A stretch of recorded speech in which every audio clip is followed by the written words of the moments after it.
ସମସ୍ତଙ୍କୁ ମୋର ଜୟଗୁରୁ। ଆଜି ହେଉଛି ପରମାରିଥ ଜଗଜ୍ଜନନୀ ଶ୍ରୀ ଶ୍ରୀ ବଡ଼ମାଙ୍କ ଶୁଭ 133ତମ ଆବିର୍ଭାବ ଦିବସ ଉତ୍ସବ। ଏହି ପବିତ୍ର ଦିନରେ ମାଙ୍କୁ ଶତକୋଟି ନମନ। ମାଙ୍କ ଶ୍ରୀ ଚରଣରେ ଏତିକି ପ୍ରାର୍ଥନା, ଏ ସମଗ୍ର ମାନବ ବା ସମଗ୍ର ନାରୀ ଜାତିର ତାଙ୍କ ପାଦର ଗୋଟିଏ ଧୂଳି ଆମ ପ୍ରତ୍ୟେକଟି ମା ମାନଙ୍କୁ କରିଦିଅନ୍ତୁ। ତେବେ ଯାଇ ଆମେ ଗୋଟିଏ ସୁନ୍ଦର ଗୋଟିଏ ମନଲାଖି ମାଟିଏ ବା ମନଲାଖି ନାରୀଟିଏ ହୋଇ ନିଜର ନାରୀତ୍ୱକୁ ଧନ୍ୟ କରିବା। କିଏ ସେଇ ଜଗଜ୍ଜନନୀ ଶ୍ରୀ ବଡ଼ମା? ସଂକ୍ଷେପରେ କିଛି ଜାଣିବା। ଏ ବିଶ୍ୱବକ୍ଷରେ ବହୁ ମହିୟସୀ ନାରୀ ନିଜର ମହତ ଗୁଣର ପରିଚୟ ଦେଇ ଜନମାନସରେ ଚିରବନ୍ଦନୀୟ ହୋଇ ରହିଛନ୍ତି। ସୀତା, ସାବିତ୍ରୀ, ଦମୟନ୍ତୀ, ଗାନ୍ଧାରୀ, ଗାର୍ଗୀ, ମୈତ୍ରେୟୀ, ସ୍ମୃତି ଆଜି ସୁଦ୍ଧା ମଧ୍ୟ ଜୀବନ୍ତ ହୋଇ ରହିଛି। ସେହିଭଳି ଜଣେ ମହାମାନବୀୟ ମହିୟସୀ ଜଗତବନ୍ଦ୍ୟା ନାରୀ ହେଉଛନ୍ତି ଶ୍ରୀ ଶ୍ରୀ ଲକ୍ଷ୍ମୀ ମା। ଶ୍ରୀ ଶ୍ରୀ ଠାକୁର ଅନୁକୂଳ ଚନ୍ଦ୍ରଙ୍କୁ ପତି ରୂପେ ବରଣ କରି ସେ ନିଜ ଜୀବନକୁ ଧନ୍ୟ କରିବା ସଙ୍ଗେ ସଙ୍ଗେ ବିଶ୍ୱବାସୀଙ୍କ ନିକଟରେ ଜଗତମାତା ଶ୍ରୀ ଶ୍ରୀ ଲକ୍ଷ୍ମୀ ମା ଭାବେ ପୂଜିତା।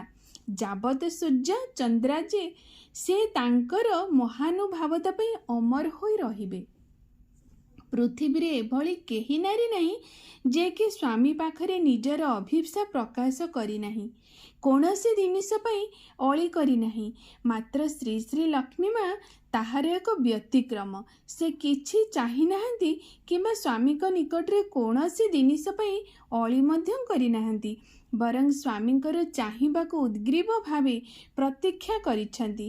ତାଙ୍କର ଏକ ସ୍ୱତନ୍ତ୍ର ମନ ଓ ରୁଚି ବୋଲି ସେ ସ୍ୱପ୍ନରେ ସୁଦ୍ଧା ଭାବି ନାହାନ୍ତି। ତାଙ୍କର ରୁଚି ମନ ସ୍ୱାମୀଙ୍କ ମନ ସଙ୍ଗେ ଏକାକାର ହୋଇଯାଇଛି। ଜନକନନ୍ଦିନୀ ଅଯୋଧ୍ୟାର ରାଜବଧୂ ସୀତା ଦେବୀଙ୍କ ପରି ସେ ଦୁଃଖକୁ ସୁଖପ୍ରାୟ ମଣିଛନ୍ତି।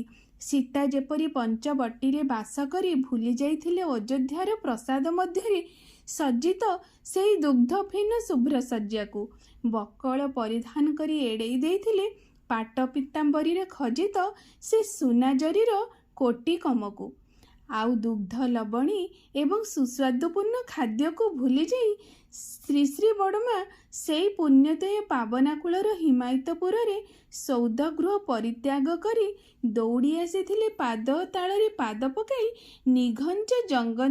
ନିଘଞ୍ଚ ନିକାଞ୍ଚନ ଦେଓଘର ଭୂମିକୁ। ସତେ ଯେପରି ଶ୍ରୀଲକ୍ଷ୍ମୀ ଠାକୁରାଣୀଙ୍କ ପଦରଜ ସ୍ପର୍ଶରେ ଦେଓଘର ବନଭୂମି ନବଜୀବନ ଲାଭ କଲା ଏବଂ ଦେଓଘରରେ ସୃଷ୍ଟି ହେଲା ଏକ ସଙ୍ଗରେ ଇନ୍ଦ୍ରଙ୍କର ଅମରାବତୀ ଏବଂ ଗୋଲକର ବିହାରୀଙ୍କର ବୈକୁଣ୍ଠ। ସେ ମର୍ମେ ମର୍ମେ ଅନୁଭବ କରିଥିଲେ ସ୍ୱାମୀ ହିଁ ଗତି, ସ୍ୱାମୀ ହିଁ ମୁକ୍ତି, ଯାହାକି ଜାନକୀ ଅନୁଭବ କରିଥିଲେ। ସ୍ୱାମୀଙ୍କର କଥା ପଦକୁ ସେ ଅମୃତ ତୁଲ୍ୟ ମନେ କରିଥିଲେ। ସେ ଯେ ପତିବ୍ରତା ନାରୀ, ସେ କେବଳ ହିଁ ଏହା ଅନୁଭବ କରିପାରେ, ଯାହାକି ତପସ୍ୱିନୀରେ ଲେଖା ଅଛି, କାନ୍ତ ବିନା କାନ୍ତା ପ୍ରାଣ ସ୍ୱଭାବେ ବିକଳ, ବିକଳ ଜୀବନ ମଣେ ଜଗତ ବିଫଳ। ତେଣୁ ଶ୍ରୀ ଶ୍ରୀ ଲକ୍ଷ୍ମୀ ମା ଆମମାନଙ୍କ ପାଇଁ ଯେତେବେଳେ ନାରୀ ସମାଜ ପାଇଁ ଯେତେବେଳେ ମାନେ ନର ତନୁରେ ଆସିଛନ୍ତି, ସ୍ୱୟଂ ଲକ୍ଷ୍ମୀ ମା ନିଜ ଜୀବନ ଚଳନ ଭିତରେ ଦେଖେଇ ଦେଇ ଯାଇଛନ୍ତି ଯେ ଗୋଟିଏ ନାରୀ ତା ଜୀବନରେ କିପରି ଭାବରେ ଚାଲିପାରେ। ସେଇଟା କେବଳ ସେ ଆମକୁ ଦେଖେଇ ଦେଇ ଯାଇଛନ୍ତି। ଜୀବନରେ କୌଣସି ଦିନ କୌଣସି ମୁହୂର୍ତ୍ତରେ ସେ କିଛି ହିଁ ଠାକୁରଙ୍କ ପାଖରୁ ଚାହିଁନଥିଲେ, କେବଳ ଗୋଟିଏ ଜୀବନରେ ଚାହିଁଥିଲେ, ତାହା ତାଙ୍କର ବୈଧବ୍ୟ, ଅର୍ଥାତ୍ ଯେ ଶ୍ରୀ ଶ୍ରୀ ଠାକୁରଙ୍କ ଆଗରୁ ସେ ଯେମିତି କୌଣସି ଭାବରେ ଚାଲି ନ ଯାଆନ୍ତି, ଏଇ କରୁଣ ଏଇ ଦାରୁଣ ନିଷ୍ଠୁର ଆଶୀର୍ବାଦକୁ ସେ ମାନେ ଚାହିଁଥିଲେ, ଯେଉଁଟାକି ସଂସାରରେ ବିରଳ। କୌଣସି ସ୍ତ୍ରୀ କେବେ ବି ଚାହେଁ ନା ସେ ତା ସ୍ୱାମୀ ତାଙ୍କ ଆଗରୁ ଚାଲିଯାଆନ୍ତୁ, କାରଣ ସେ ସମସ୍ତେ ଚାହାନ୍ତି ଆମେ ସୌଭାଗ୍ୟବତୀ ହୋଇଯାଉ। କିନ୍ତୁ ସିଏ ହିଁ ପ୍ରଥମ ସ୍ତ୍ରୀ ଯିଏ ହିଁ ଚାହିଁଥିଲେ ମୋ ସ୍ୱାମୀଙ୍କୁ ମୁଁ ବିଦା କରି ସଂସାରରୁ ଯିବି, ନଚେତ୍ ମୋ ସ୍ୱାମୀଙ୍କର ମାନେ ଖ୍ୟାଲ, ମୋ ସ୍ୱାମୀଙ୍କର ଦାୟ ଦାୟିତ୍ୱ କିଏ ନେବ? ମୋ ଠାରୁ ମୋ ଠାରୁ ବା ମୋ ବିନା ମୋ ସ୍ୱାମୀଙ୍କର କୌଣସି ଭାବରେ କେହି ଦାୟିତ୍ୱ ନେଇପାରିବେ ନାହିଁ।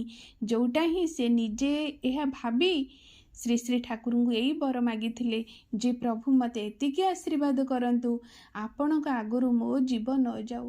ଯେଉଁଟାକି ତାହା ହିଁ ମଞ୍ଜୁର ହେଇଥିଲା। ଶ୍ରୀ ଶ୍ରୀ ଠାକୁର ତାଙ୍କୁ ସେଇ ବର ପ୍ରଦାନ କରିଥିଲେ। ଶ୍ରୀ ଶ୍ରୀ ବଡ଼ମା ଠାକୁରଙ୍କୁ ବିଦା କରିଲା ପରେ ନିସ୍ତବ୍ଧ ନିଷ୍ପ୍ରାଣ ହୋଇ ତାପରେ ସେ ତାଙ୍କ ଶରୀରକୁ ବିସର୍ଜନ ଦେଇଥିଲେ ବା ସଂସାରରୁ ଇହଧାମ ତ୍ୟାଗ କରିଥିଲେ। ଇଏ ହେଉଛନ୍ତି ଆମର ସେଇ ଲକ୍ଷ୍ମୀ ମା। ତାଙ୍କ ପାଖରେ ଆମେ ଚିର ନମସ୍ୟ, ଚିର କୃତଜ୍ଞ। ତାଙ୍କ ପାଦ ତଳେ ଆମେ ସଦାସର୍ବଦା ଏଇଭଳି ତାଙ୍କୁ ଭଲ ପାଇବା, ତାଙ୍କୁ ଅନୁସରଣ କରିବା। ତେବେ ଯାଇ ଆମେ କିଛି ଗୋଟେ ଗୁଣ ନେଇ ଆମ ଏଇ ନାରୀ ଜୀବନକୁ ସାର୍ଥକ କରିବା। ସର୍ବଶେଷରେ ସମସ୍ତଙ୍କୁ ଏ ପ୍ରାର୍ଥନା କରୁଛି, ଆଜି ମାଙ୍କର ସେଇ ପବିତ୍ର ଦିନରେ ଆମେ ସମସ୍ତେ ତାଙ୍କୁ ଶ୍ରଦ୍ଧାଞ୍ଜଳି ଦେବା, ତାଙ୍କୁ ଭଲ ପାଇବା। ସର୍ବୋପରି ମାଙ୍କର ଗୁଣଗୁଡ଼ିକୁ ଆମର ନାରୀ ଜୀବନର ଆଚରଣ ଭିତରେ ଫୁଟେଇ ତୋଳିବା। ତେବେ ମାଙ୍କର କୃପା ଆମେ ନିଶ୍ଚିନ୍ତ ଭାବରେ ପ୍ରାପ୍ତି ହୋଇପାରିବା। ରହୁଛି, ଜୟ ଗୁରୁ।